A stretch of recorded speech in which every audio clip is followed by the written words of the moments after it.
Bom dia a todos e todas que estão presentes aqui nesse nosso webcast da Petrobras, com analistas e investidores sobre os nossos resultados do ano de 2024. É um prazer estar com vocês hoje. Primeiramente, a gente pede desculpas por ter problemas técnicos aqui com o áudio das salas da Petrobras. Nós conseguimos passar por cima e vamos começar o nosso webcast. Esse evento ele vai ser apresentado em português, ele tem uma tradução simultânea para o inglês. Os links para os dois idiomas se encontram no site de relacionamento com investidores da Petrobras. Gostaríamos de informar que todos os participantes acompanharão a transmissão pela internet como ouvintes. Depois da nossa introdução, teremos uma sessão de perguntas e respostas e vocês podem enviar perguntas por e-mail petroinvest@petrobras.com.br. Estão presentes conosco hoje Magda Chambriard, presidente da Petrobras, Clarice Coppetti, diretora executiva de assuntos corporativos, Cláudio Schlosser, diretor executivo de logística, comercialização e mercados, Fernando Melgarejo, diretor executivo financeiro de relacionamento com investidores, Mário Spinelli, diretor executivo de governança e conformidade, Maurício Tomosquim, diretor executivo de transição energética e sustentabilidade, Renata Baruzzi, diretora executiva de engenharia, tecnologia e inovação, Silvia dos Anjos, diretora executiva de exploração e produção, e William França, diretor executivo de processos industriais e produtos, e alguns demais executivos da companhia. Para iniciar, eu passo a palavra à nossa presidente, Magda Chambriard, para as suas considerações iniciais. Por favor, Magda, pode prosseguir. Senhoras e senhores, muito boa tarde. É um prazer estar aqui com vocês hoje para falar um pouco sobre o nosso desempenho de 2024 e nos disponibilizarmos aqui para toda e qualquer questão que vocês tiverem em relação a esse desempenho. Como o Eduardo disse, estamos aqui com a diretoria executiva completa e alguns gerentes executivos afetos a essa discussão sobre o balanço. Agradeço a presença de todos vocês nessa live e, em especial, aos nossos investidores que nos assistem virtualmente. Um prazer estar aqui com vocês. Essa audiência conectada hoje é muito importante para nós e é sempre uma grande satisfação participar desses eventos, onde nós podemos compartilhar nossa visão e esclarecer as dúvidas e dizer para vocês, olho no olho, né, a quantas anda a empresa e qual é a nossa visão sobre ela. Eu começo dizendo para vocês que 2024 foi um ano muito positivo para a Petrobras. E nós acreditamos que 2025 será ainda melhor. Em 24, nós geramos mais de 200 bilhões de reais de caixa com as nossas operações e pagamos mais de 102 bilhões de reais em dividendos. Nós fizemos isso num ambiente mais desafiador, com preços internacionais de Brent e crack de diesel mais baixos. E mesmo assim, nós crescemos os investimentos em 31% para 16,6 bilhões de dólares e reduzimos a dívida financeira para o menor patamar desde 2008. Não é surpresa para vocês, porque já foi divulgado, nós reportamos um prejuízo de 17 bilhões de reais no nosso quarto trimestre. Vocês devem estar lendo isso nas manchetes dos jornais de hoje. Mas a gente faz questão de dizer que é muito importante entender que esse prejuízo não tem nenhum efeito no caixa da companhia.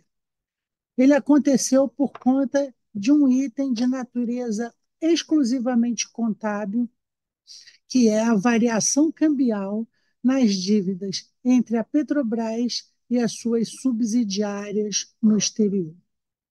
Essa variação da ordem de 59 bilhões de reais no ano de 2024 afeta o nosso resultado contábil, mas não gera nenhum desembolso para a nossa empresa.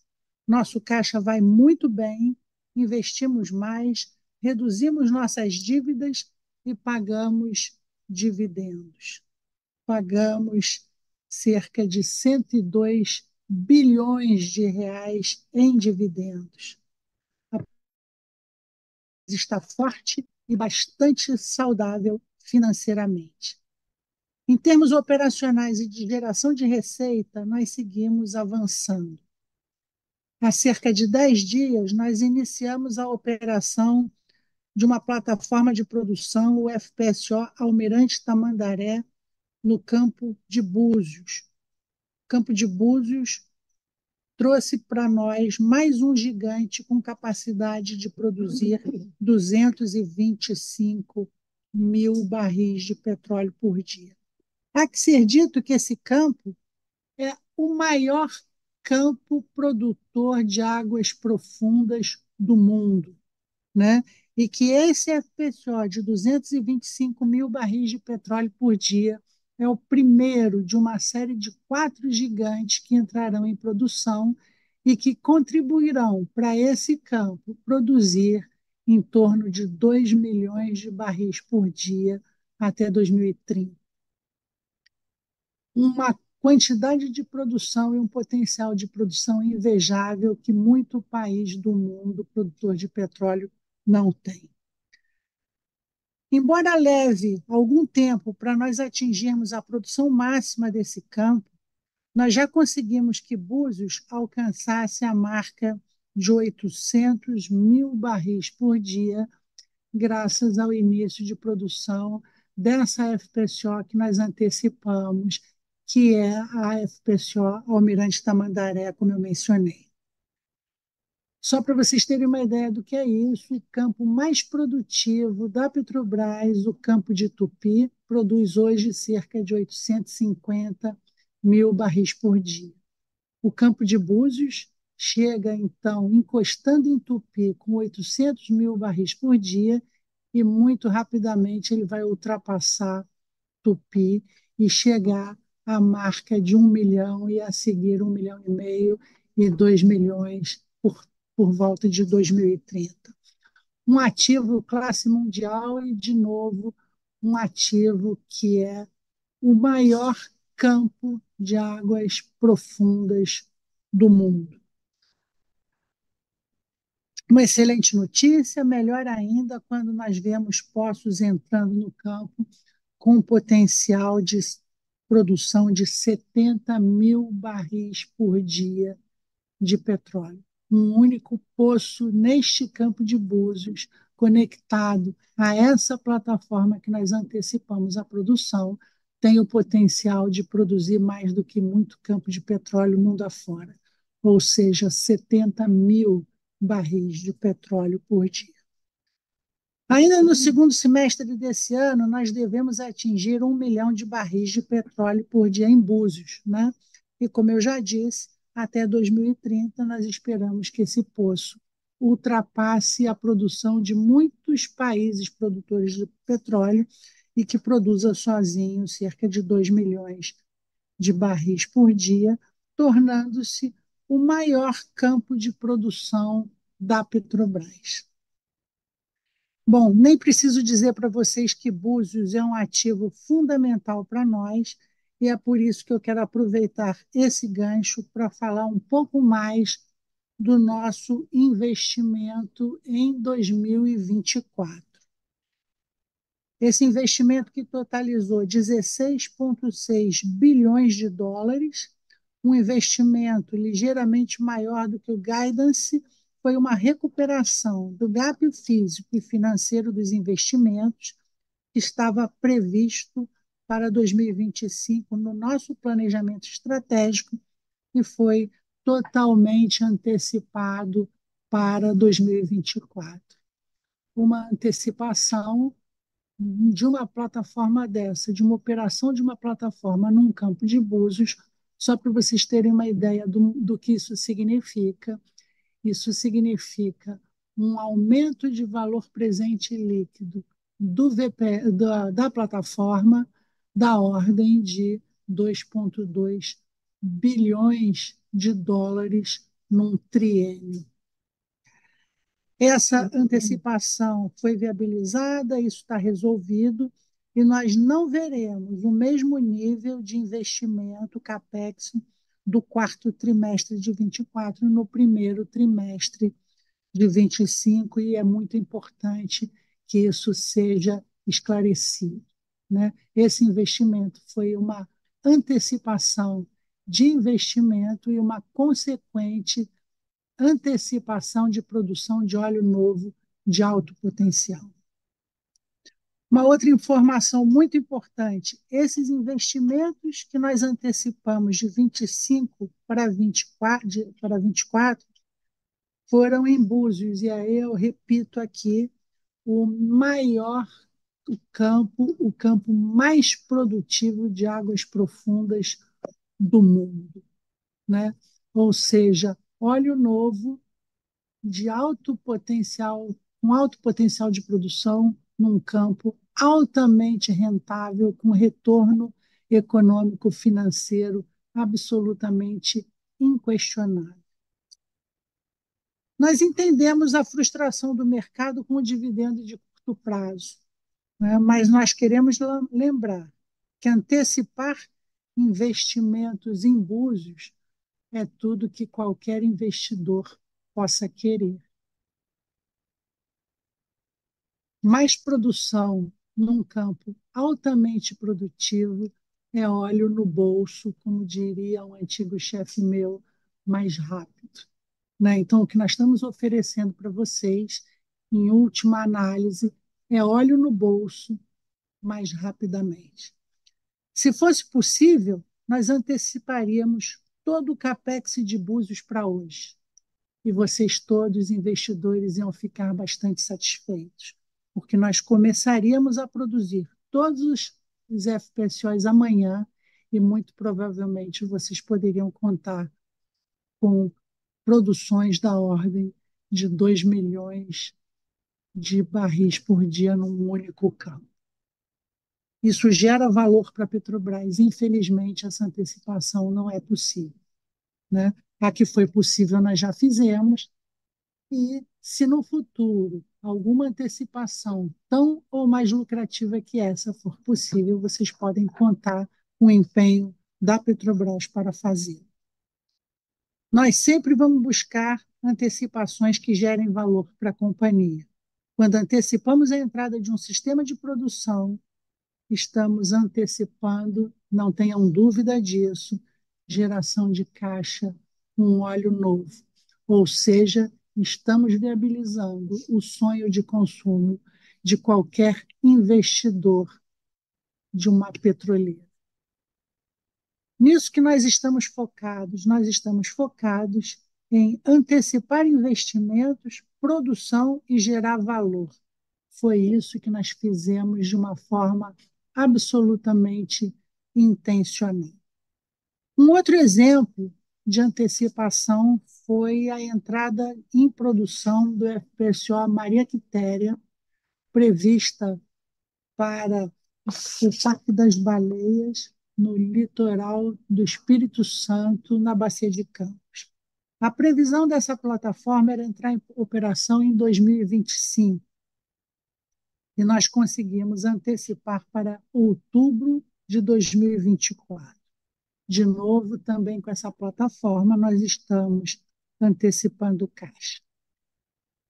É preciso que se diga que isso é fruto de um esforço muito grande das equipes da Petrobras e que isso só é possível graças a um grande entrosamento entre as diversas diretorias da empresa.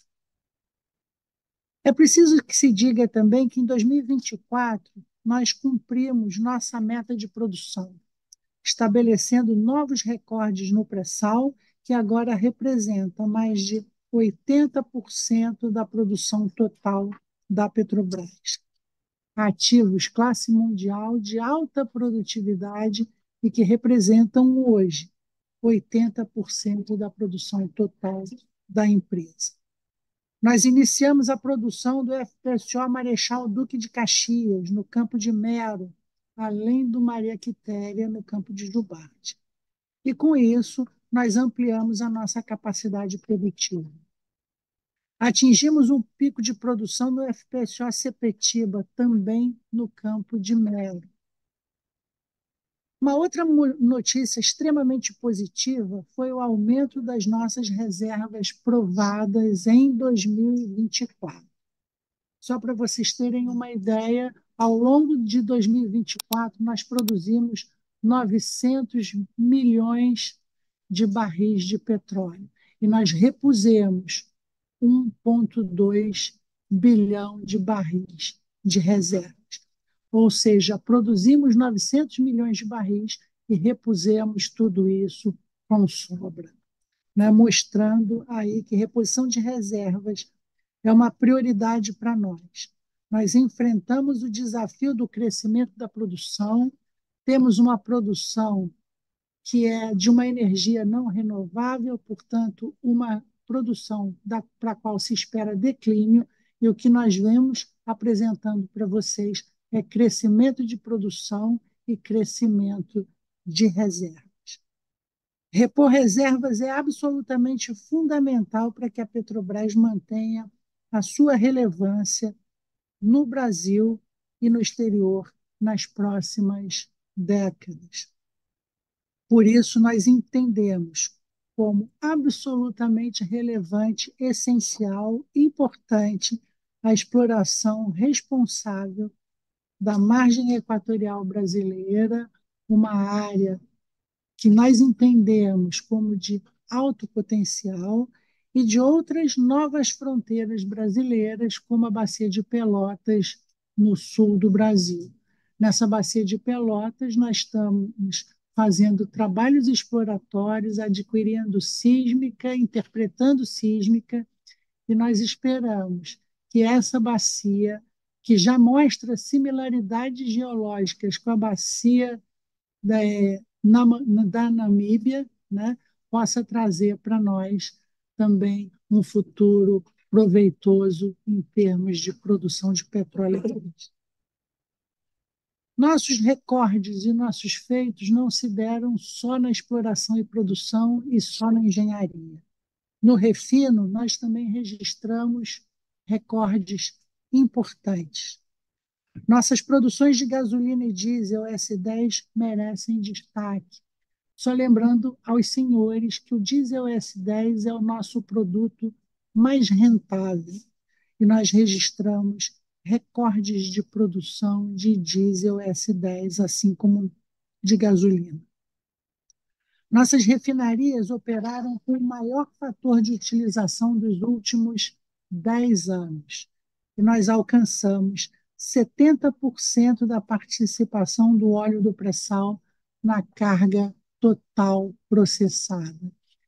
Esse feito merece destaque, porque vocês sabem que anos atrás a nossa principal produção era da Bacia de Campos, era de um óleo pesado, né?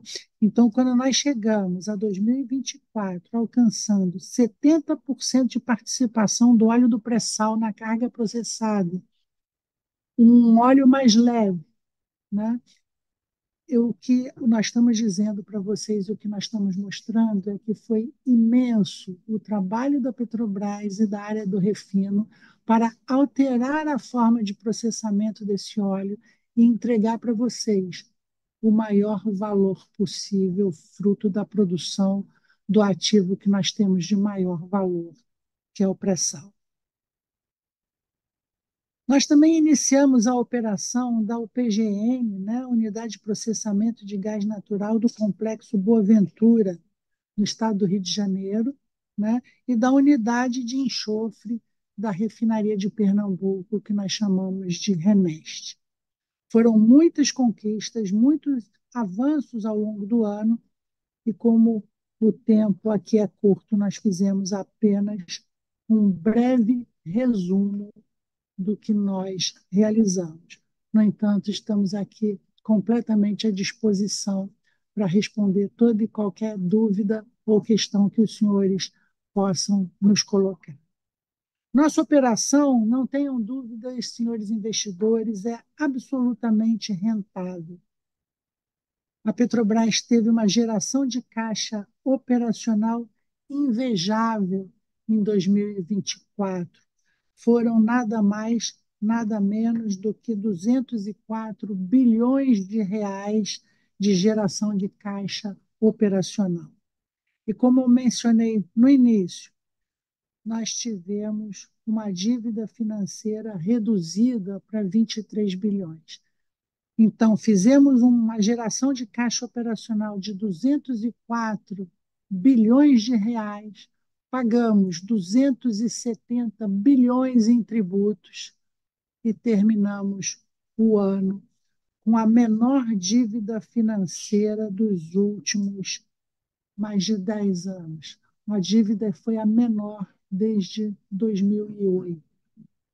E isso significa, senhoras e senhores, que nós geramos recursos suficientes para investir, remunerar nossos acionistas, cumprir nossas obrigações, tudo isso com um endividamento absolutamente controlado e excelente saúde financeira.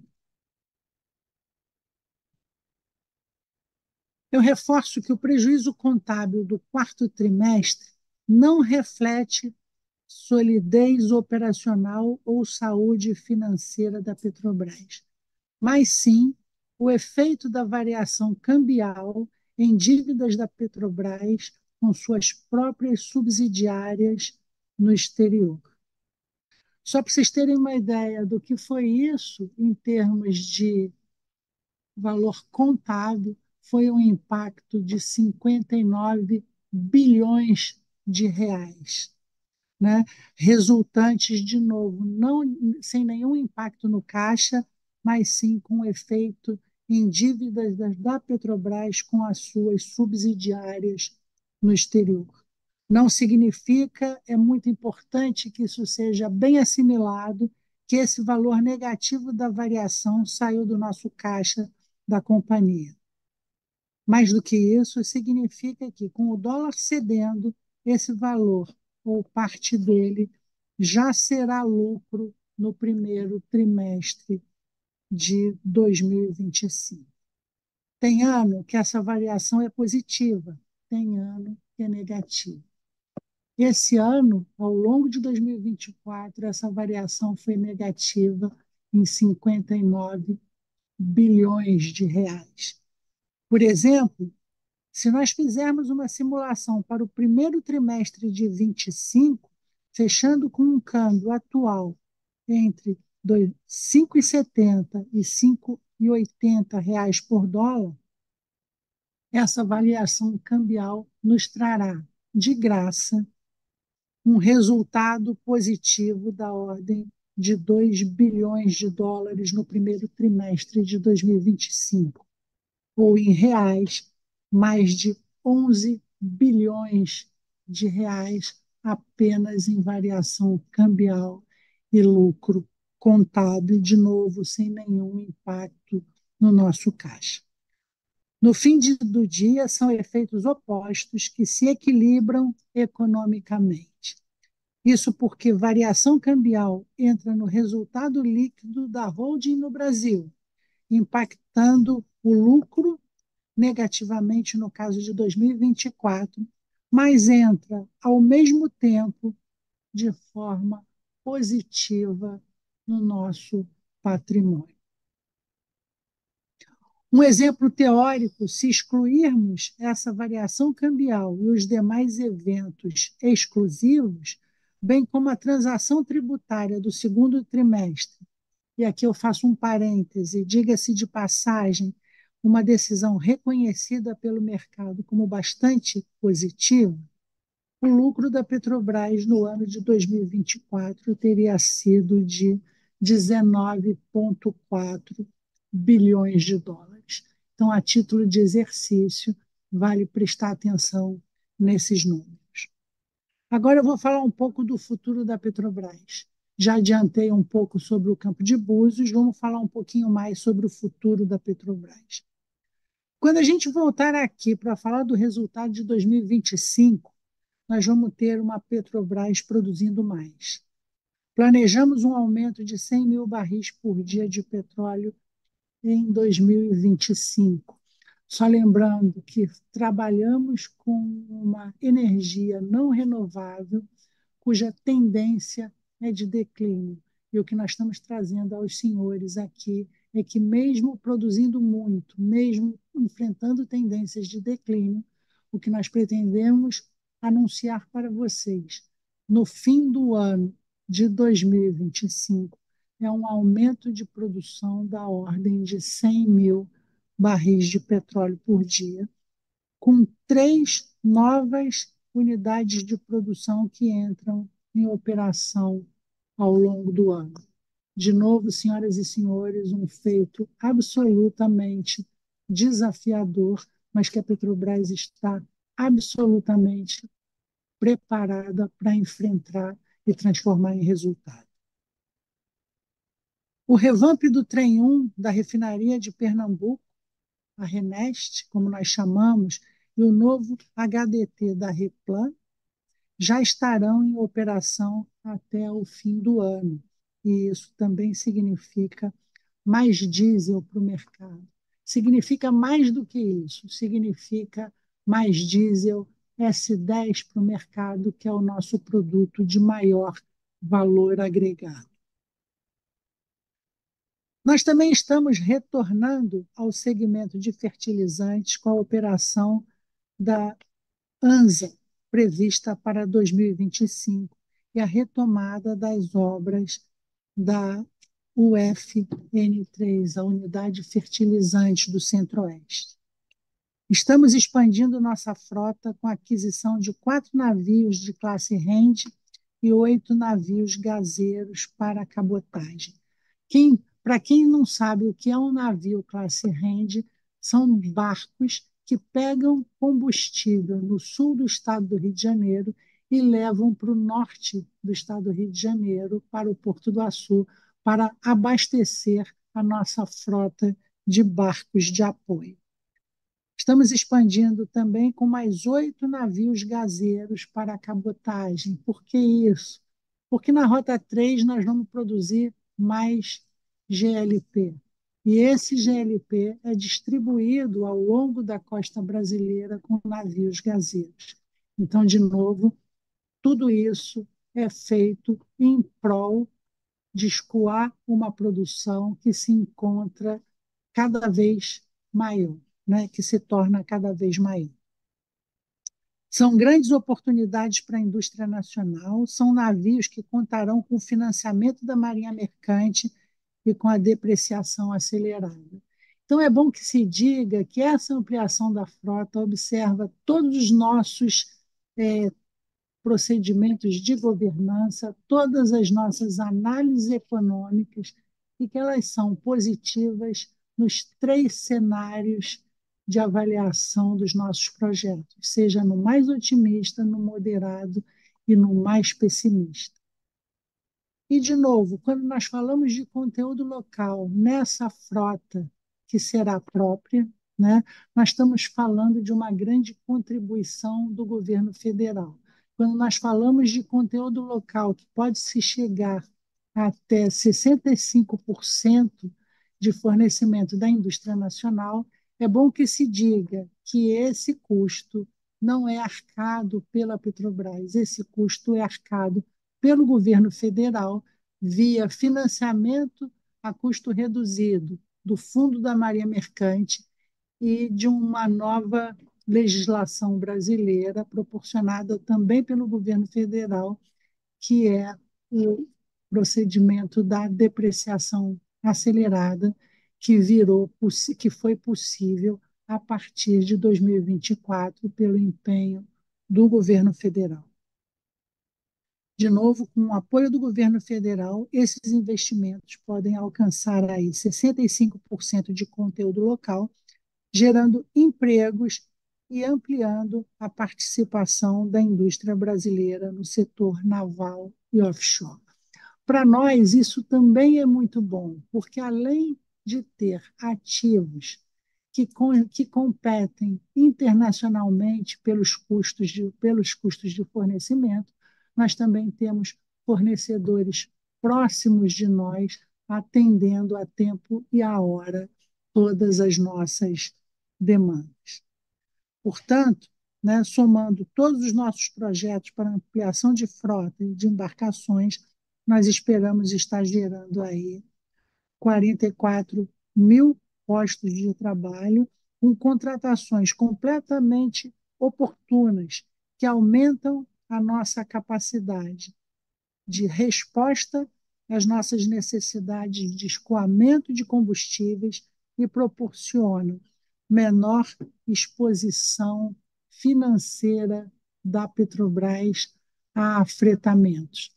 Nós estamos aqui com o diretor financeiro ao nosso lado, já já ele vai dizer isso para vocês, mas o que a nosso financeiro vem nos dizendo é que reduzir afretamento fala sobre uma melhor possibilidade de gestão da nossa dívida. Nosso afretamento é dívida, né? E a gestão da dívida, o nosso diretor financeiro vai ter prazer de explicar para os senhores. Estamos muito felizes também com o retorno da Petrobras ao índice Dow Jones de sustentabilidade, um dos índices mais importantes do mundo. Nós fomos reconhecidos, enquanto Petrobras, por nossos esforços nas áreas ambiental, social e de governança. Temos empilhado prêmios de governança, temos empilhado prêmios nas áreas ambiental e social. A Petrobras é uma das 9 empresas globais de energia qualificadas entre as mais de 50 companhias do setor que foram avaliadas. Nós reconhecemos o impacto multiplicador das atividades da Petrobras na sociedade brasileira.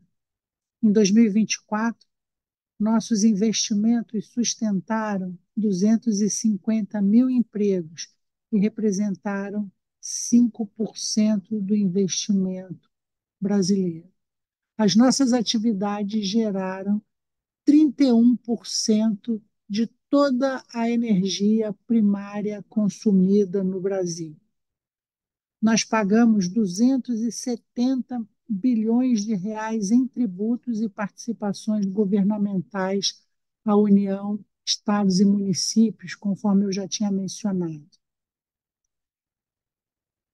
E pagamos 102,6 bilhões de reais em dividendos entre ordinários e extraordinários, como eu mencionei no início.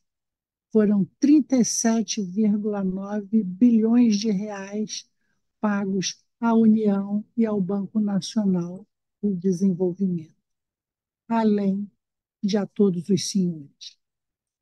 Também destinamos mais de 1 bilhão de reais em investimentos socioambientais voluntários e obrigatórios, patrocínios e doações. E nós temos muitos projetos impactantes, como o Programa de Autonomia e Renda, que vai oferecer 11 mil vagas em cursos de qualificação profissional para o setor de energia, desenvolvendo habilidades essenciais para a nossa indústria. Então, senhoras e senhores, aqui eu faço outro parêntese, porque nós já estamos vendo, fruto das atividades da Petrobras, um aceno à carência de mão de obra no Brasil. Caldeireiros, operadores, soldadores, etc. E a Petrobras, muito tempestivamente, se envolveu em programas junto com o Senai para formação de profissional, né? E essa formação de profissional, ela abarca uma parte do programa de autonomia e renda, que é gente do cadastro único, merecedores de auxílio renda. Né? Então, nesse sentido, o que nós estamos fazendo é agregando ao mercado mão de obra, treinando mão de obra e, ao mesmo tempo, aliviando a sociedade brasileira desse ônus, né? Bom para todo mundo, bom para a Petrobras, que qualifica a mão de obra necessária para suas operações, que mitiga riscos de não cumprimento, que responde a tempo e a hora às demandas da sociedade e às demandas de entrega do nosso planejado, no nosso planejamento estratégico, que é o nosso guidance para 2025 e para o quinquênio 25-29. Nosso compromisso com a transição energética justa, é bom que se diga, também é concreto. Seguimos buscando oportunidades de diversificação rentável, estudando projetos de etanol, metanol, hidrogênio de baixo carbono, dentre outras iniciativas de descarbonização. Também aqui é bom que se diga e que se frise que todos esses projetos passam pelos mesmos critérios de governança e pelos mesmos padrões de análise de rentabilidade que todos os demais da companhia. Eles precisam ser lucrativos nos cenários, desde o mais pessimista até o mais otimista, como todos os demais projetos da companhia. E, para finalizar, eu digo que nós estamos absolutamente determinados a continuar gerando altos retornos à sociedade e aos nossos acionistas, sejam eles governamentais ou privados. Continuaremos investindo em projetos rentáveis com disciplina de capital e inovação. Juntos, nós vamos seguir escrevendo a história de sucesso da nossa companhia e fazemos questão de ter os senhores ao nosso lado. Agradeço a presença de todos e passo a palavra, então, para o nosso diretor financeiro, Fernando Melgarejo, que vai detalhar os nossos números.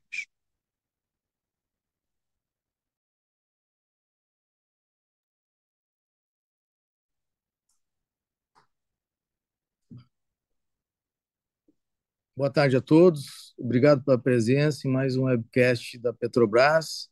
E a gente vai começar aqui com o desempenho financeiro da companhia no ano de 2024. Após a apresentação, eu, em conjunto com todos os diretores, estaremos aqui disponíveis para debater, tirar as dúvidas de vocês e, enfim, estarmos na sessão de perguntas e respostas, né? Vamos iniciar, então, no slide 5, sobre os principais itens do resultado financeiro. O primeiro ponto que eu gostaria de destacar para vocês é a nossa forte geração de caixa, com fluxo de caixa operacional de 38 bilhões de dólares no ano. Isso significa o tamanho de muito PIB de estado médio do país, né? Muitos estados talvez não tenham esse tamanho de PIB, né, igual ao nosso caixa operacional. A dívida financeira caiu para 23 bilhões e é a menor desde 2008, ou seja, cerca de 16 anos. Esses indicadores demonstram a saúde financeira da Petrobras. Destaco também os investimentos, que chegaram a 16,6 bilhões de dólares em 2024, muitas questões aqui já adiantadas pela presidente, né? E que é um aumento de 31% em relação a 2023. E logo em seguida a gente tem um slide que a gente comenta exclusivamente sobre isso. Por fim, o EBITDA foi ajustado, foi de 40 bilhões de dólares e um lucro líquido de 7,5 bilhões de dólares no ano. Passando para o slide 6. Apesar da nossa forte geração de caixa, tivemos uma redução do lucro em 2024 em relação ao ano anterior. E por que isso aconteceu? Em primeiro lugar, é importante entender que o resultado da Petrobras foi afetado por um item de natureza exclusivamente contábil, que é a variação cambiais em dívidas da Petrobras em suas próprias subsidiárias no exterior. Esse impacto de 10,9 bilhões que vocês veem no gráfico não tem saída de caixa, como o presidente bem adiantou, e não tem nenhum tipo de desembolso, é exclusivamente contábil. O segundo item que mais afetou o resultado vem do ambiente externo, a desvalorização do Brent e do crack spread do diesel, São fatores externos que impactam todas as empresas do setor no ambiente doméstico e no ambiente internacional. Por fim, a adesão à transação tributária, reconhecida lá no segundo trimestre do ano, mas que, na verdade, foi uma medida extremamente positiva para a Petrobras. Graças à transação tributária, a Petrobras encerrou disputas bilionárias que traziam grandes incertezas para o fluxo de caixa futuro da companhia. Nós colocamos também o impacto da produção do petróleo aí no gráfico para vocês verem que o menor volume de produção impactou muito pouco. Esses outros itens que eu citei é que, de fato, afetaram o resultado contábil da companhia com maior foco na questão cambial. E a conclusão do gráfico é justamente mostrar que, sem esses efeitos, o lucro líquido da companhia teria sido da ordem de 19,4 bilhões, seria um lucro recorrente do ano. Se a gente pensar numa perspectiva trimestral, né, tirando o efeito cambial, que no quarto trimestre foi de 5,5 bi, o resultado de negativo, menos 2,8 bilhões de dólares, passaria para a ordem de 3 bilhões de dólares positivo e não negativo. No slide 7, vamos explicar melhor os itens com maior impacto no resultado, começando pela própria variação cambial. O câmbio no final do quarto trimestre foi de 6,19, cerca de 30% de desvalorização se comparado com o final de 2023.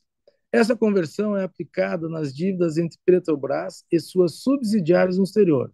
São as operações entre empresas do mesmo grupo, muito comuns entre empresas globais como a Petrobras, ou seja, são recursos que circulam no próprio ecossistema Petrobras.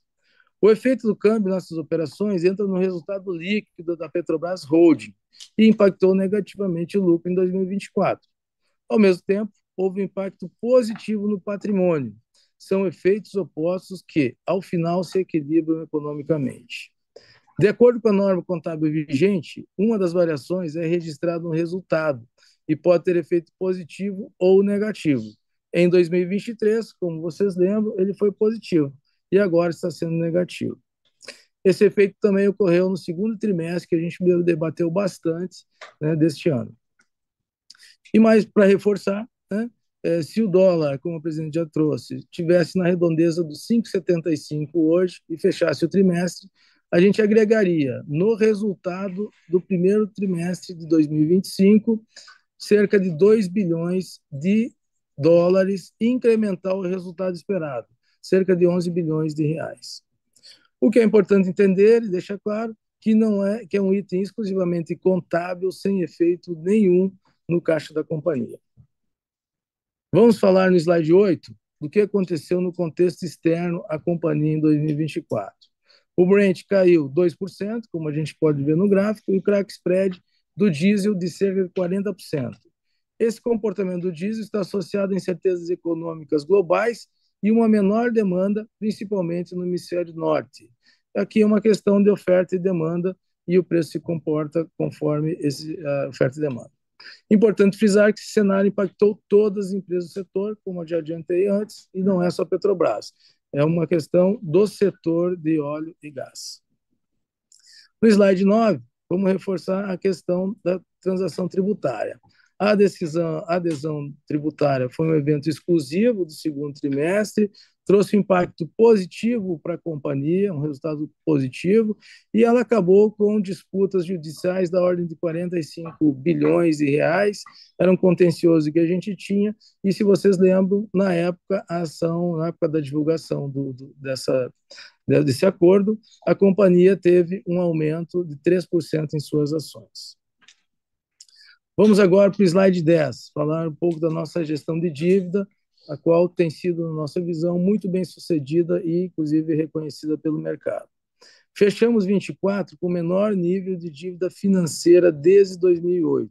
Vocês podem ver no gráfico que a dívida financeira soma 23,2 bilhões de dólares e o maior montante da dívida vem de arrendamentos no valor de 37,1 bilhões de dólares, que estão justamente relacionados a ativos geradores de caixa para a companhia. Seguimos com nossa alavancagem bastante saudável, fazendo uma melhor gestão de caixa, alongando o prazo médio da dívida e reduzindo o spread. E como falamos em reconhecimento do mercado, aproveito para destacar o prêmio que recebemos da revista Latin Finance pela emissão do bonde de 10 anos, no valor de US$ 1 bilhão, com concomitante recompra de bondes. Tudo isso concluído em setembro de 24. No slide seguinte, vamos falar um pouco sobre o CAPEX, que talvez é o ponto de maior atenção e que a gente precisa debater bastante. Algumas questões reforço aqui a presidente, né? Bom, primeiro gostaria de deixar claro para vocês que esse CAPEX de 16,6 bilhões de dólares, maior que o guidance, não representa nenhum custo adicional para a companhia. Foi uma recuperação do gap físico e financeiro de investimentos que estava previsto para acontecer em 2025 no nosso plano e foi antecipado para 2024. Essa questão do gap ele já ficou completamente resolvida a partir de agora, todo em 24. Portanto, não veremos o nível de CAPEX no quarto TRI 24 igual no primeiro TRI 25. Isso é importante destacar, ele deve ser significativamente menor. Outro ponto importante é que esses investimentos que antecipamos em 25 para 24 foram em Búzios, né, como a presidente já nos trouxe. E quando conseguimos antecipar o investimento em Búzios, o melhor ativo do EP do mundo, como disse a presidente, isso é bastante positivo, porque isso representa antecipação de óleo, e óleo no bolso é renda, receita, né? Se fosse possível, inclusive, anteciparíamos todo o CAPEX de Búzios para hoje e começaríamos a produzir todos os FPSOs amanhã. Antecipar CAPEX em Búzios gera valor para a Petrobras. A companhia ganha na redução de riscos e no aumento potencial das antecipações. Essa linha de incentivos é decisiva para entrar em produção de novos sistemas de produção. É nisso que estamos focados, na execução do nosso plano de investimento, no nosso portfólio único que permite um crescimento rentável de produção. Outra questão que pode surgir é se o cronograma do CAPEX do plano será alterado. A resposta é absolutamente não. Ele permanece, o nosso planejamento estratégico é o que será seguido. As datas de entrada do sistema e o CAPEX de 25 e 29 estão mantidos, pois ainda temos incerteza intrínseca à implementação de projetos. São projetos gigantescos e essa incerteza ela existe, embora mitigada a partir do procedimento que fizemos. E ainda mantemos, né, dentro do valor do CAPEX, a variação de mais ou menos 10%. Slide 12. No slide 12, vamos para ele. Seguimos comprometidos com nossa política de remuneração aos acionistas, mantendo nossa dívida sob controle. Nossa forte geração de caixa permitiu pagar dividendos acima do lucro do exercício. Vocês lembram que o resultado foi impactado principalmente por itens sem efeito caixa. Portanto, geramos caixas, pagamos dividendos por meio de uso de reservas de remuneração de capital e retenção de lucro. As reservas funcionam como um instrumento contábil para o pagamento de dividendos, mas a decisão para o pagamento de dividendos continua sendo a mesma.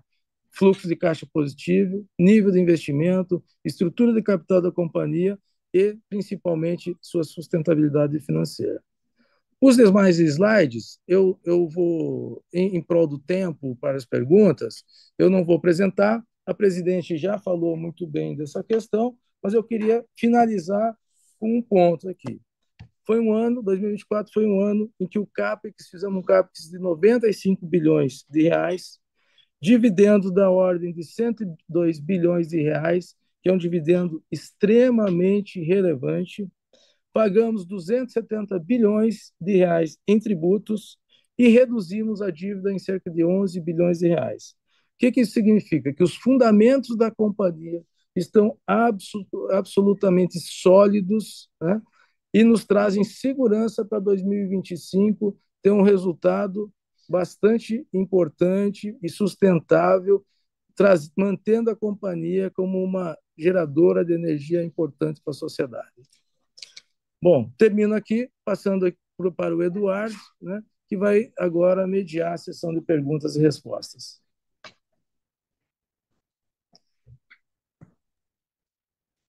Obrigado, Fernando. Obrigado, presidente Magda. Daremos sessão agora Daremos início agora a sessão de perguntas e respostas. A primeira pergunta do Luiz Carvalho, do BTG. Luiz, o áudio. Olá, boa tarde. Boa tarde a todos, presidente Magda, demais diretores e diretoras, e obrigado pela oportunidade de fazer algumas perguntas. Eu gostaria de focar as minhas aqui na parte do investimento, que eu acho que é o grande... Alô? Vocês me escutam? Sim, Luiz, perfeitamente. Tá. Então, eu gostaria de focar aqui no investimento, que acho que foi o grande debate do resultado, né? E doutora Magda, a senhora tem dado ênfase, vamos dizer assim, nessa maior aderência do CAPEX planejado versus o executado nesse plano de 25, 29. A gente entende das mudanças de metodologia, como, por exemplo, a inclusão do leasing e tal, né? E ficou muito claro na sua fala inicial que essa antecipação feita agora tem um NPV positivo, né? Só que o que talvez não tenha ficado claro para mim e as perguntas que eu tenho recebido aqui ao longo dessas últimas horas é que a gente não viu uma contrapartida, vamos dizer assim, de outras variáveis para a gente entender esse NPV positivo nos projetos, né? Então, seria ou uma antecipação da curva de produção também, ou uma redução do CAPEX à frente, que não ficaram muito claros nos números. Então, a primeira pergunta aqui é se puderem dar mais detalhes de qual ou quais unidades serão antecipadas e para quando a gente pode considerar o primeiro óleo, e se vocês puderem dar mais detalhes sobre como é que foi o processo decisório dessa antecipação, seria legal. A segunda pergunta é referente aos novos projetos. Responder uma de cada vez? Vai lá, lógico. Depois eu faço outra. Vamos... Alô? Bom, deixa eu, antes de você passar para a segunda pergunta, deixa eu responder a primeira, porque essa primeira é muito importante que seja bem assimilada, né? Bom, vocês vão lembrar que quando nós assumimos aqui na Petrobras, nós fizemos uma reavaliação do Plano Estratégico 24-28, né? E vimos que existia uma não realização do CAPEX do 24-28, que ensejou uma revisão do CAPEX, e nós dissemos o seguinte: olha, em vez de 18,5 bilhões projetados para o ano, nós vamos gastar no máximo 14,5, e esse se tornou o novo guidance. Bom, o que aconteceu de lá para cá, né? O que aconteceu de lá para cá é que se tratavam de investimentos prioritariamente no campo de Búzios, e fruto de muito esforço e parceria entre as diretorias, tanto a financeira, quanto a de AIP, quanto a de engenharia, nós fomos capazes de antecipar esses investimentos e retornar ao nível aí de 16,5. Então, de novo, eram investimentos que estavam totalmente previstos no plano estratégico 24-28, que acabaram, inclusive, sendo realizados a menor. Talvez a gente tenha sido um pouco, vamos dizer assim, drástico na expectativa de realização quando nós chegamos aqui, porque previmos 14,5, mas o fato é que o Almirante Tamandaré chegou ao Brasil ainda em 2024, em vez de em 2025. O FPSO Maria Quitéria iniciou a produção no início do terceiro trimestre, no fim do terceiro trimestre de 24, em vez de 25. Né? E, graças a isso, nós estamos aí chegando com Búzios a 800 mil barris por dia, conectamos o primeiro poço da FPSO Almirante Tamandaré, que é uma gigante, a primeira gigante de 225 mil barris, de uma sequência de 4 que vão entrar em Búzios, além das demais, né? Mas o fato é que esse poço já está produzindo aí em torno de entre 30 e 40 mil, e o ramp-up dele persiste almejando chegar a seu pleno potencial de 70 mil barris por dia, o que estava previsto para acontecer mais à frente, nós estamos antecipando, e isso já virou realidade, né?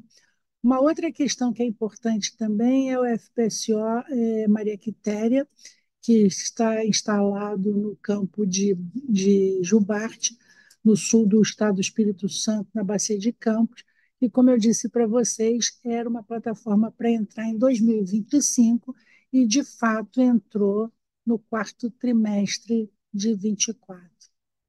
Também, de novo, trazendo para a gente óleo novo, né? Óleo novo em Búzios, óleo novo no Parque das Baleias também. Mais do que isso, também, esse casamento do CAPEX de físico com orçamentário, né? Ele está fazendo uma coisa que tem um valor inestimável para a companhia, que é mitigar qualquer tipo de descasamento que possa impactar a conclusão e a entrada em operação da P-78, que é outra plataforma gigante para o campo, mesmo campo de Búzios, né?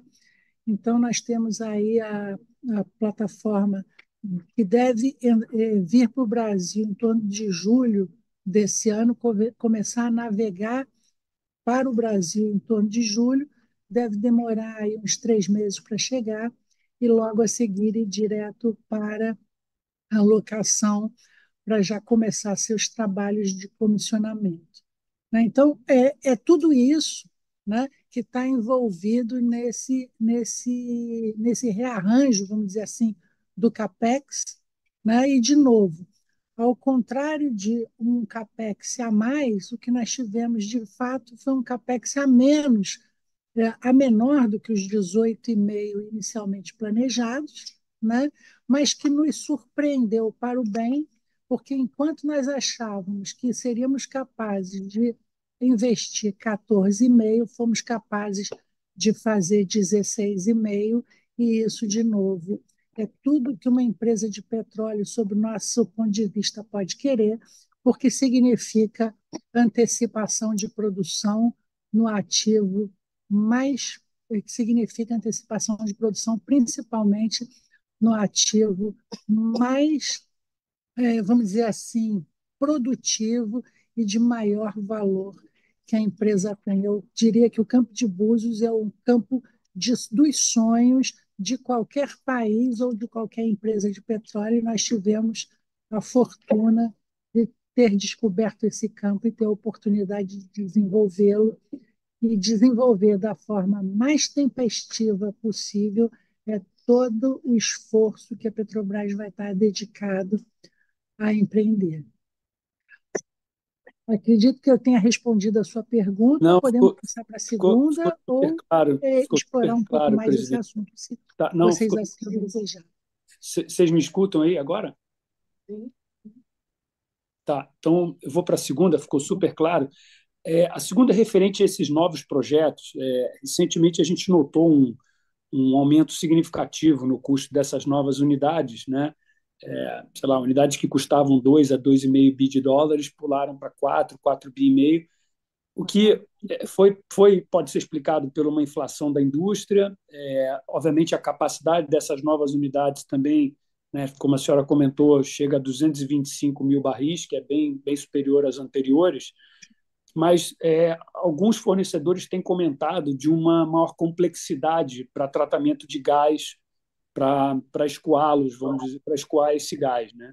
Então, vocês puderem dar um pouco também mais de detalhes sobre o racional econômico dessa eventual mudança e o que seria esse retorno esperado. Eu vou passar a palavra, Tá. então, para a diretora Renata. A diretora Renata é diretora de engenharia, e esses assuntos estão sobre a pasta dela, então creio que ela é a pessoa mais indicada para responder a essa questão. Tá bom. Oi, Luiz, boa tarde. Realmente, como você disse, a gente viu uma escalada de preços não só aqui no Brasil, mas no mundo inteiro, né, principalmente depois da guerra da Ucrânia. a gente viu uma escalada aí de preços e de insumos, né? O níquel deu um pico aí de preço, que é um dos insumos para as nossas plataformas, e realmente a complexidade também está maior. Nos casos dessas plataformas de Búzios que estão sendo feitas lá em Singapura, elas não têm exportação de gás, né? Então, não sei de onde que veio essa informação de que a complexidade para a exportação de gás estava maior, mas, de fato, a gente está fazendo um trabalho interno aqui dentro de casa, independente disso, de verificar as otimizações que a gente pode fazer nos nossos projetos, né? As plataformas aí estão com 225 mil barris de capacidade, as 4 que vão entrar para o final, tanto para Búzios quanto para Atapu e Sépia. São unidades que vão trazer muito retorno para a Petrobras, e a gente está nessa toada aí de garantir esses prazos. Agora, eu só queria complementar um pouquinho com relação à pergunta anterior. A gente realizou em 2024 parte do que a gente esperava que fosse realizar em 2025.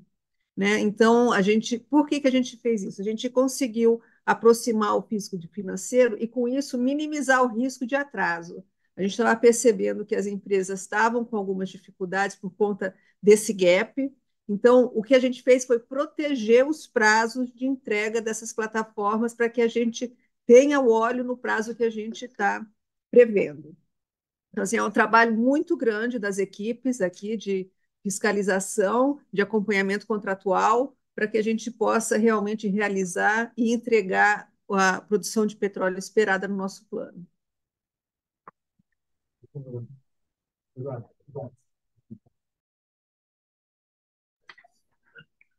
Luiz, só para complementar, Fernando falando, tá? Não existe nenhum projeto novo, além daqueles já declarados em 24 e 25, 29, tá? Não teve aumento desses projetos, valor do aumento deles. Os contratos são os mesmos, o que houve é antecipação, uma questão temporal apenas que aconteceu. Mas não tem projeto novo, tá? Como já foi citado anteriormente, que teria algum projeto novo. O que tem está dentro do planejamento estratégico. Obrigado, Luiz. Obrigado, Magda, Fernando, Renata, pelas respostas. Vamos agora às perguntas do Jorge Gabriti, do Scotiabank. Por favor, Jorge, o áudio está com você.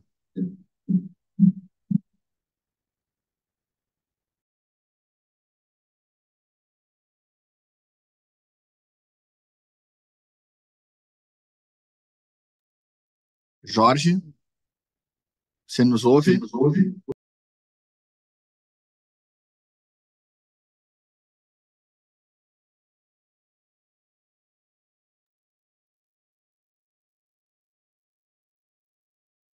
Vamos passar, então, as perguntas do Bruno Montanari, do Morgan Stanley. Bruno, você nos ouve? Escuto sim. Obrigado, Edu. Obrigado, Magda, toda a diretoria. Obrigado por pegar as perguntas. Eu tenho um follow-up e depois minhas perguntas. Um follow-up da pergunta do Luiz.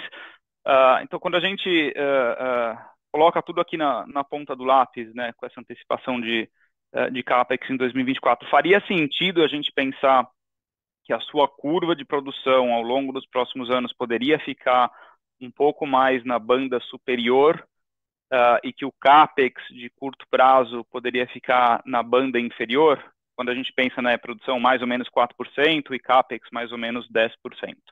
Esse é o follow-up. Preferindo responder, depois eu volto com a outra pergunta.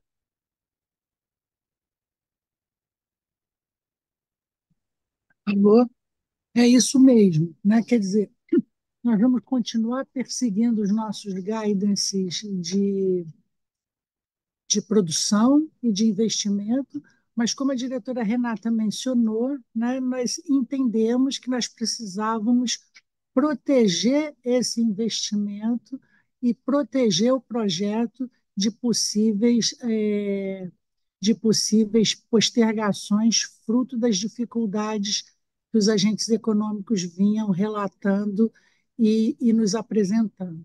né? Então, eu creio que essa antecipação ela tem muito a ver com isso. Ela vai antecipar óleo novo, ela vai garantir entrega e ela vai, principalmente, também, além de tudo, garantir entregas com menor risco.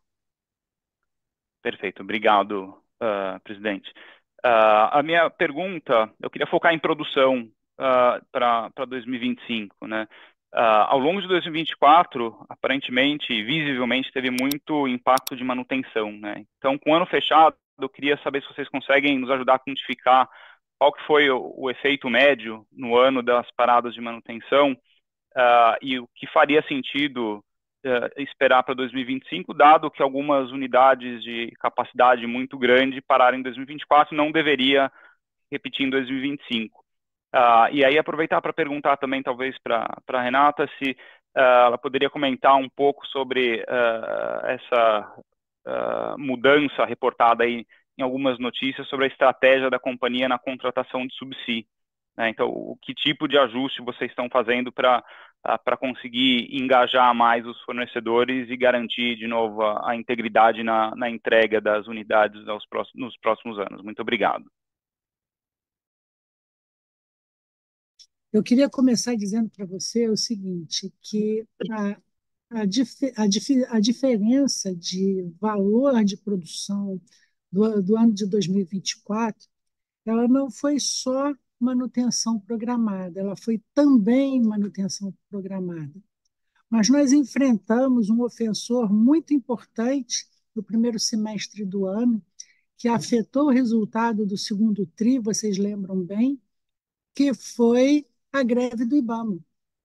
Então, nós tivemos aí praticamente 6 meses de greve de IBAMA, com uma dificuldade muito grande de autorizações para prosseguir na produção e na implantação de projetos.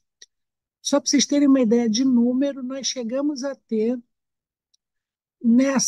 sob o efeito dessa greve do IBAMA, no primeiro semestre do ano de 2024, um impacto na produção da ordem de 208 mil barris de petróleo por dia, né, num período bastante prolongado, né? Essa greve do IBAMA, que impactou muito decisivamente a produção da companhia, ela teve também a ajuda de uma operação padrão da Agência Nacional do Petróleo, né, que também teve impacto, não da mesma monta, mas também teve impacto. Ou seja, né, além das as manutenções programadas, que são nossa obrigação, nós enfrentamos essas manutenções programadas, elas são nossa obrigação e mitigam riscos importantes, inclusive, né, elas fazem parte da nossa atividade, mas elas foram enfrentadas em 2024, na sua maioria, assim como, né, foram enfrentadas as questões de ausência de licença e de alterações de progresso, tanto por conta do IBAMA quanto por conta da Agência Nacional do Petróleo. Eu vou passar a complementação dessa resposta para a diretora Silvia do AIP e depois para a diretora Renata de Engenharia. Então, vamos lá.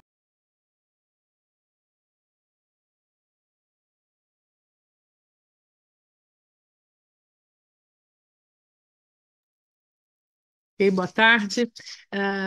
Complementando aqui o que a presidente Magda já esclareceu muito bem, nós tivemos sim, as paradas programadas são paradas necessárias, nós tivemos um aumento de paradas programadas, nós surtindo ainda efeito, né, da questão da Covid, a gente ainda passando uma série de RTIs, de revisões técnicas necessárias que foram se acumulando. Então, o que nós fizemos em 24 foi tentar recuperar, e recuperamos, diminuímos consideravelmente o número dessas revisões que são obrigatórias pela ANP, que nos faz a auditoria, né, constantemente. Tivemos a interdição, por exemplo, de 3 plataformas, que foi no Campo do Marlim Leste, a P53, a P62 em Roncador e em Jubarte também, com FPSO Anchieta, com paradas acima de 150 dias, com forte impacto na produção, né? Mas grande parte disso aí já foi resolvido no final. Mas eu sempre digo para as pessoas o seguinte: a produção parada, ela recupera, mas a média anual ela continua, né? Mas apesar de todas essas paradas, nós tivemos o nosso modelo, né, de análise de risco incorporou e ficamos, mesmo assim, foi um esforço muito grande para compensar essas paradas, inclusive a questão do IBAMA, né, como a presidente também falou, nós tivemos principalmente afetado no campo de Mero, que é um campo grande.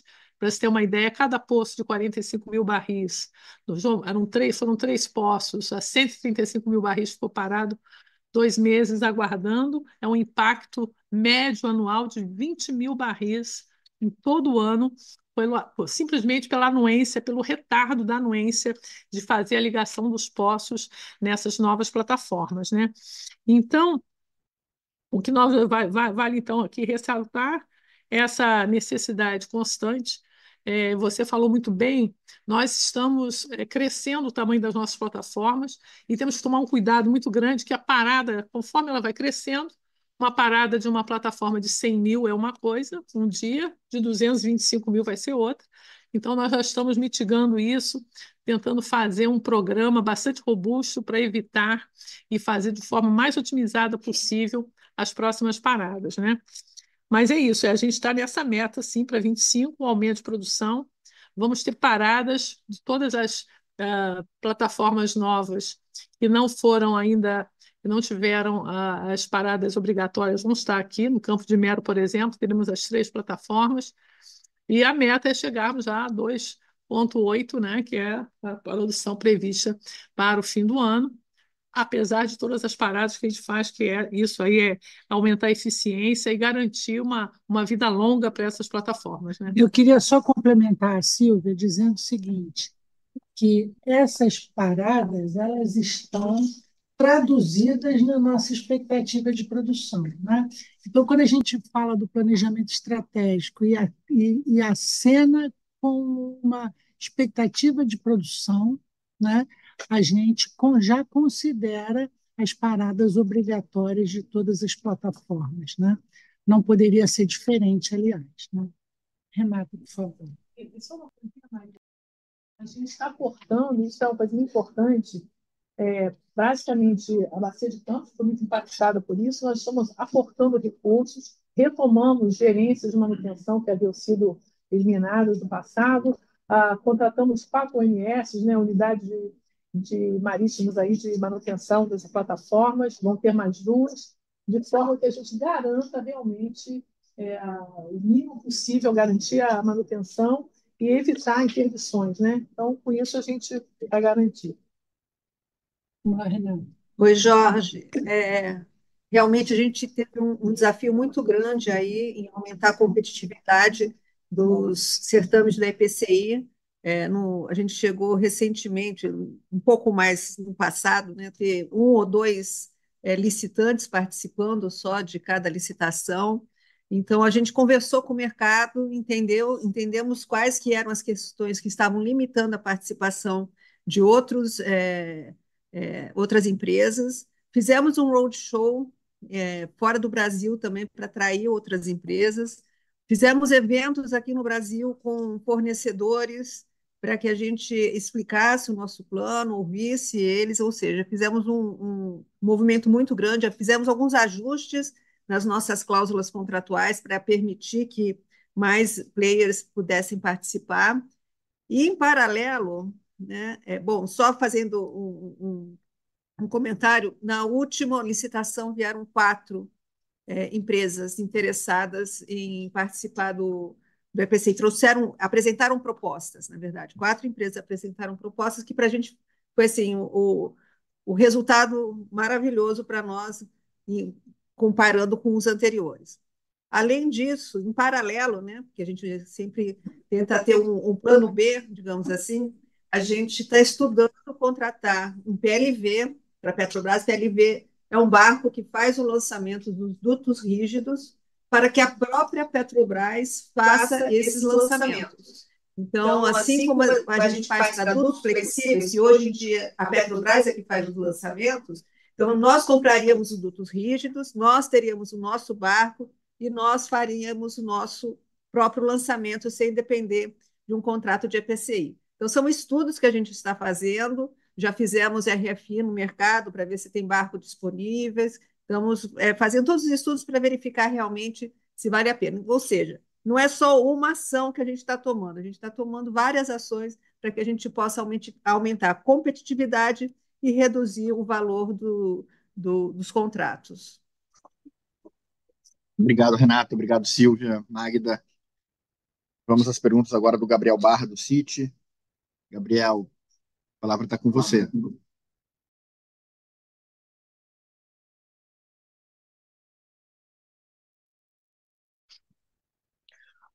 Olá, pessoal, bom dia.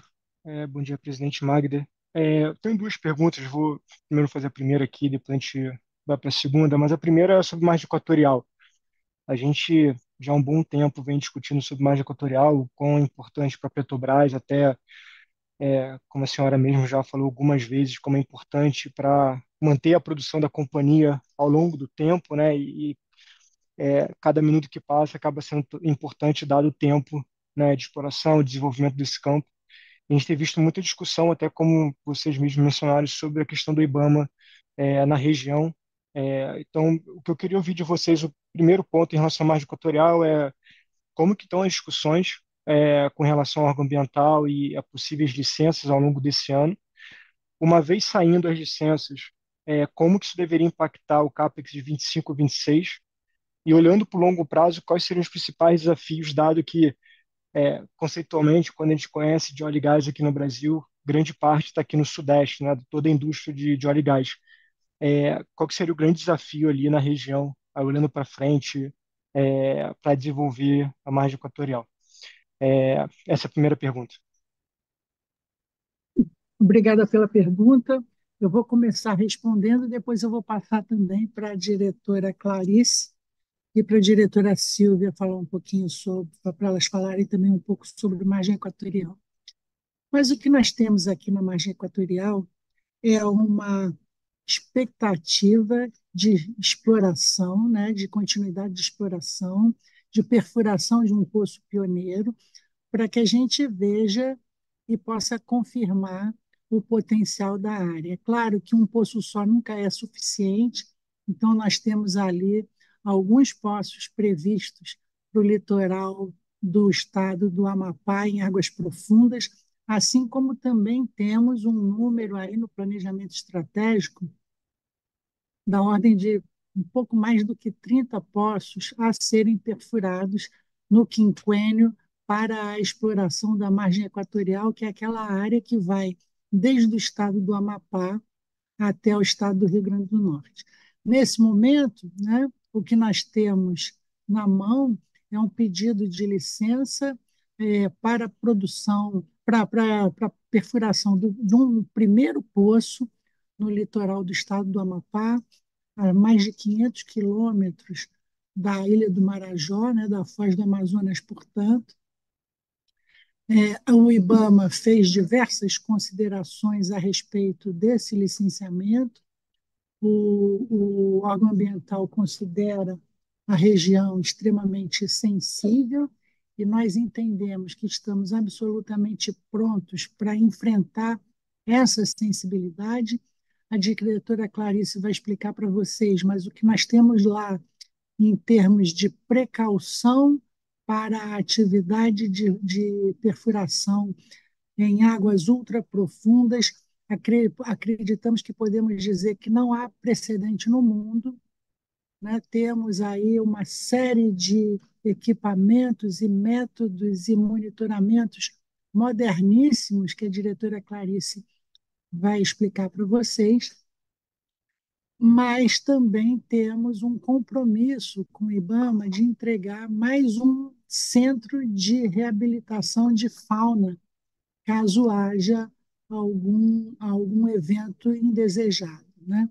Esse centro A diretora Clarice veio de lá, acho que ontem ou anteontem, verificando o que está acontecendo por lá. Ela foi vistoriar a obra sem se apresentar como diretora ou responsável pela área, para saber como é que estavam de fato as coisas acontecendo.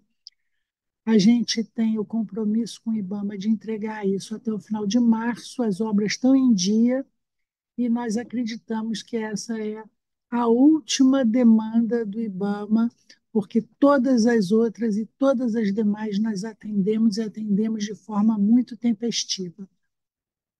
De novo, margem equatorial, o que a gente está vendo, assim como outras novas fronteiras, é uma necessidade muito grande de repor reservas, porque nós estamos, e vocês sabem que nós estamos em ramp-up de produção até cerca de 2030, 32, e a partir daí, como uma companhia que gera energia não renovável, nós precisamos repor reservas, né? E essa reposição de reservas passa principalmente pela exploração de novas fronteiras. Margem equatorial é uma delas, tem diversas bacias ali.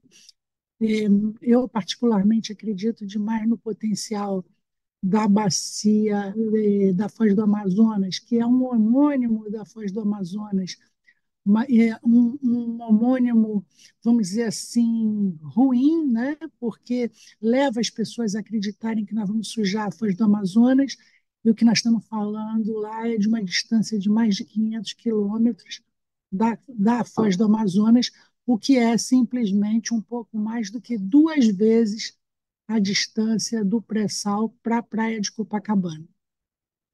Né? Então, assim, nós estamos absolutamente seguros, temos parceria até com a NASA para monitoramento de possíveis derrames, temos centros de reabilitação de fauna e flora, temos tudo quanto é tipo de equipamento, inclusive um daqueles cappings que foram usados que foi usado, vocês lembram, no Golfo do México lá atrás, no acidente da BP.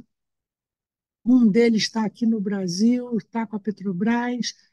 Eu creio que tem aí uns 4 ou 5 desses equipamentos pelo mundo e um deles está por aqui. E então, o que nós estamos oferecendo para o IBAMA, nós entendemos que está resolvido, né? Que não tem mais o que se pedir, porque, de novo, eu tenho 45 anos nessa indústria e eu nunca vi um esforço em nenhum país do mundo dessa natureza para mitigar qualquer tipo de impacto, né? Vamos conseguir também avançar na exploração da Bacia de Pelotas, no Rio Grande do Sul.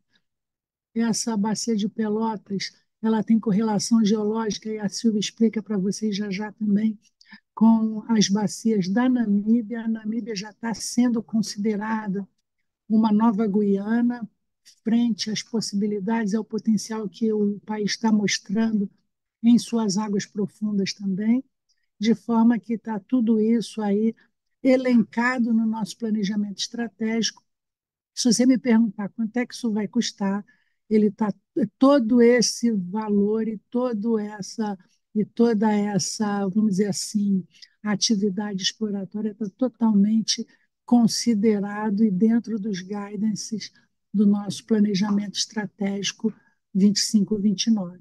Eu vou pedir, então, para a diretora Clarice explicar um pouquinho melhor o que nós estamos fazendo lá no EAPOC, em prol do licenciamento ambiental da margem equatorial, mais especificamente desse ponto que nós estamos querendo furar lá no litoral do Amapá. Pois não, presidenta. Boa tarde, Gabriel. De fato, como a Magda falou, a gente estruturou, né, um plano de resposta de emergência lá no Amapá, sem precedentes no mundo, sem precedentes na nossa indústria. O que compõe esse plano, né, de resposta à emergência? Primeiro, a gente está construindo essa base de fauna, que a presidenta já detalhou aqui. É uma base, inclusive, que vai contar com sala de cirurgia, tá?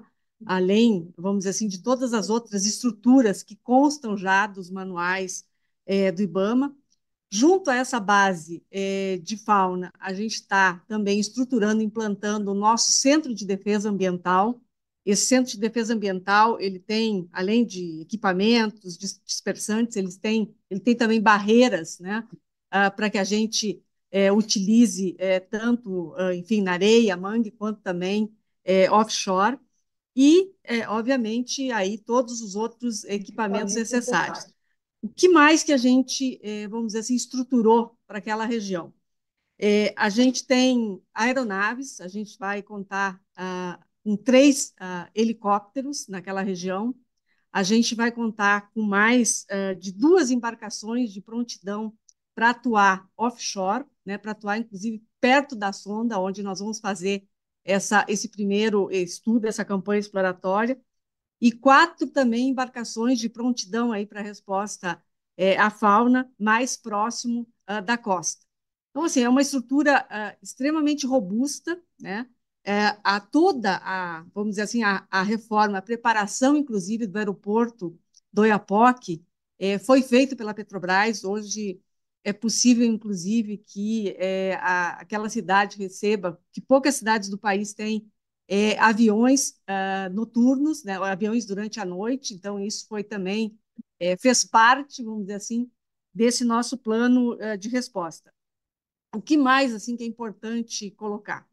A gente está com uma empresa que está trabalhando conosco de altíssima qualidade do Brasil. Nós estamos contratando aí mais de 100 profissionais, entre técnicos, biólogos e veterinários. Quer dizer, toda a prontidão que a Petrobras pode colocar para caso, né, venha acontecer algum acidente, a gente não tem no mundo uma prontidão de resposta como a gente está colocando lá. São investimentos aí na ordem de 150 milhões de reais, né, que envolve, vamos dizer assim, todo esse conjunto de prontidão de resposta. O que acontece agora? A gente está constantemente em contato com reuniões técnicas com o IBAMA, a gente está aguardando aí o posicionamento, né, sobre o projeto que a gente apresentou, o projeto, a parte final do projeto, né, que é essa base de fauna lá no Oiapoque, que compõe aí, junto com a nossa base de Belém, também, vamos dizer assim, toda essa parte de atendimento. E, a partir do momento que a gente tiver a sinalização toda desse projeto, a gente pode passar já para a fase de fazer toda a avaliação pré-operacional, né, que é uma condição aí necessária, que está dentro, né, de todos os manuais, está dentro dos processos, dos procedimentos do IBAMA. E, a partir daí, sim, a empresa, a Petrobras, poderia iniciar o processo todo da campanha exploratória. Só ainda para ressaltar para vocês uma outra questão que eu acho que é fundamental, né? A sonda, a NS-42, que é a sonda que está preparada pela nossa área aqui de engenharia para fazer essa perfuração, lá é uma das sondas, vamos dizer assim, mais adequadas e mais modernas hoje, vamos dizer assim, para aquela área, para aquela região, e a gente conta aí com, vamos dizer assim, uma possibilidade também de estar recebendo do IBAMA proximamente já uma autorização para fazer a limpeza dessa sonda que está aqui no Sudeste, para que ela possa aí navegar lá para a região do Amapá, para que a gente consiga fazer esses estudos aí que há bastante tempo, né, não só a Petrobras, mas o Brasil também está aguardando. Eu vou complementar aqui. Pessoal, obrigado. Olá, Gabriel. Então, já foi assim, podendo complementar aqui um pouco a importância da margem equatorial para nós, né? Nós temos aqui, começamos as nossas descobertas, né, do Brasil na Bacia de Campos e na Bacia de Santos, viemos com os carbonatos, e aqui na bacia que a gente está esperando, nessa grande fronteira, que é a margem equatorial, sistemas semelhantes ao que nós temos na Bacia de Campos, sistemas turbidíticos que se correspondem ao modelo que ocorre na Guiana, na Suriname, lá em Gana. Aliás, nós adquirimos esses blocos já em 2013, quando da descoberta em Gana, por conta dessas margens conjugadas, em que a geologia se repete, o Gondwana botou tudo juntinho, a gente se separou, então existem muitas semelhanças, há geradores semelhantes ao que a gente encontra na Venezuela e outros, da mesma idade, portanto, a gente, por que ir para essa área, né? Porque existe um potencial petrolífero significativo. Há um potencial que só é descoberto depois que você perfura o poço, né? Então, o sistema petrolífero nos leva para essa região aí. Estamos previstos, como você perguntou aqui, né? O primeiro passo é um poço, né? Que a gente está fazendo, né? Mas nós temos 6 blocos, há uma previsão de 8 poços. A presidente falou muito bem que, claro, ninguém faz exploração furando um poço e indo embora. Se a gente achar o óleo no primeiro poço, muito bem, se não for no primeiro, vai ser no segundo ou terceiro, porque a gente vai fazer, de fato, uma avaliação exploratória digna, né, dessa margem de todo esse esforço que nós estamos fazendo e aguardando por muito tempo, né? Eu gostaria só de deixar muito claro, né, e muito tranquilo todos os, além da toda a garantia técnica que foi dada aqui, de equipamentos e tudo mais para garantir a segurança, barcos de apoio. É muito importante que, geologicamente, a gente tem certeza que as correntes marítimas na região, elas correm paralelo à costa. Então, é a maior garantia que, se eventualmente houver qualquer tipo de spill de óleo, algum derrame, esse óleo não vai para a costa, né? Ele não vai chegar nos manguezais, não vai chegar na água rasa. Outra coisa que eu gosto de dizer também, não é a primeira vez que a gente está furando esse poço. Essa margem do Amapá já teve 67 poços perfurados em água rasa. Esse modelo de água profunda, a gente já furou mais de 3 mil poços. Hoje nós estamos, agora estão sendo furados 10, 11 poços ao longo da nossa margem leste, né? Sem nenhum tipo de problema. Então, a perfuração desse poço vai ser mais um poço que não vai dar problema nenhum. E não há, eu gosto também de dizer, gente, não há nenhum conflito com a questão ambiental, de emissão e de clima. Porque, veja, nós temos a emissão no Brasil é muito baixa, né? A relação dos fósseis é apenas 1%. Então, nós podemos naturalmente furar isso, as nossas emissões são baixas, então não há nenhum conflito em cuidar do meio ambiente e fazer a exploração do petróleo. Nós somos um modelo aqui de empresa que investe fortemente no meio ambiente, protegemos as baleias, os golfinhos, os peixe-boi. Então, isso nos dá a garantia à população, à sociedade, que essa perfuração não vai impactar o meio ambiente e pode sim garantir uma segurança energética mais longa e uma qualidade de vida para os povos ali da região.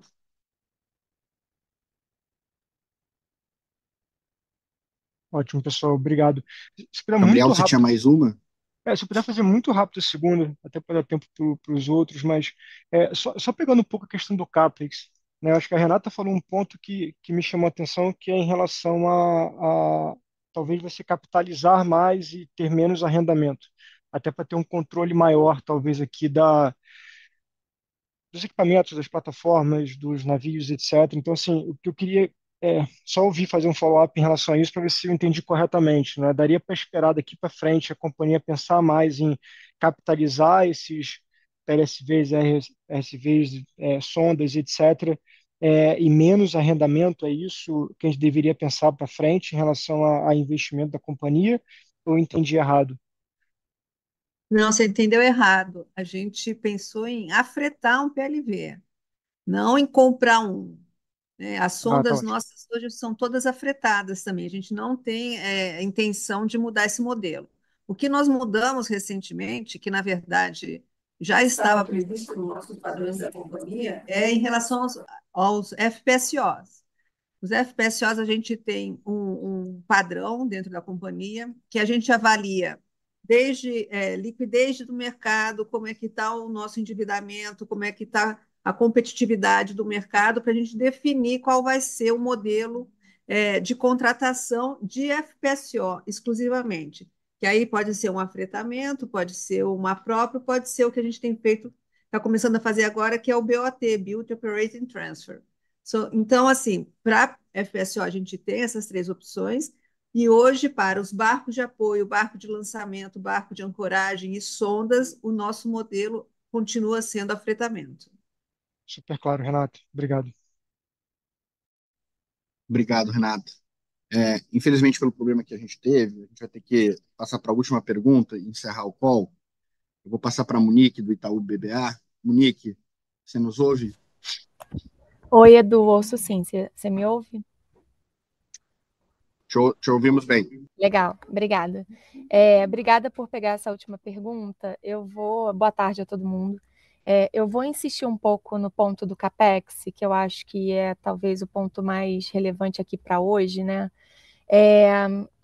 Não ficou muito claro ainda para mim a conexão entre a antecipação desses 2 bi de dólares adicionais e uma antecipação de produção em Búzios.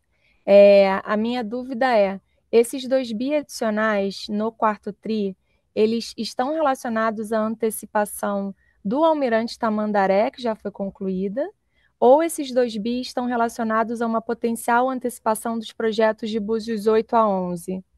E se for essa segunda opção, qual é a magnitude dessa antecipação? A gente poderia pensar em novas datas para os projetos de Búzios 8 a 11?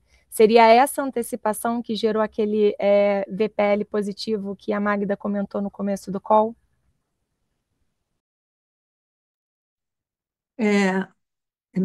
Deixa eu... Monique, né? Monique. Oi, Monique. O que nós... como eu expliquei, né? Quando a gente assumiu a diretoria aqui junto com a presidente Magda, diretora Silvia, a gente viu que os projetos estavam praticamente todos atrasados, né? E o que a gente fez foi um esforço hercúleo para recuperar o atraso, principalmente da P78 e da P79, que são as primeiras que vão ser entregues para o campo de Búzios. Então, primeiro ponto. Segundo ponto aqui a diretora Silvia tem uma fala que cada gota importa, e para mim cada dia importa, né? Então, a gente tem trabalhado com alternativas diferentes para poder antecipar qualquer dia de produção, né? Então, desde a gente pensar numa viagem tripulada dos nossos FPSOs, de ir direto para o campo, em vez de vir para a Baía de Guanabara. Inclusive, o pessoal fala, poxa, não vi mais nenhuma plataforma na Baía de Guanabara. Não vai ver mesmo, porque a gente vai mandar tudo direto para a locação. Por quê? Porque a gente quer ganhar esse tempo. Então, assim, tudo que a gente pode fazer para antecipar a produção, a gente está fazendo. Renata, só para confirmar se eu entendi, então, na verdade, o que vocês estão chamando de antecipação é uma manutenção dos prazos originalmente previstos que estavam em risco de atraso. Isso, e sempre trabalhando para antecipar mesmo, né? Não só não permitir que atrase, né? Como também tentar antecipar.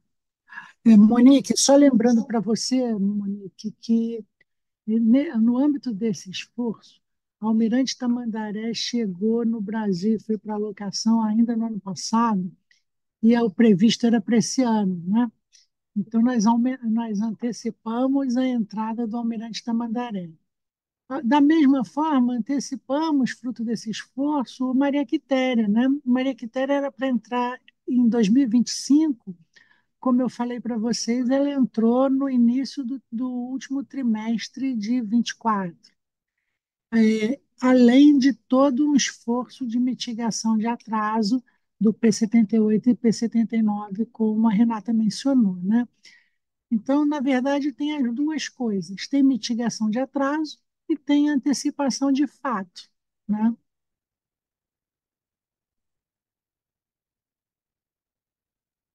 Obrigado, Renata. Obrigado, Monique. Obrigado, Magda.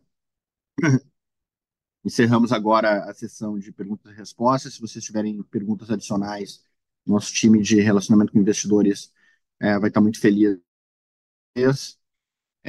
Agradeço a todos a participação nesse evento. Informo que a apresentação do evento ela já está disponível no site de RI da companhia. Em breve, a gente vai disponibilizar também o áudio desse webcast para replay. Muito obrigado pela participação de todos. Tenham todos um bom dia.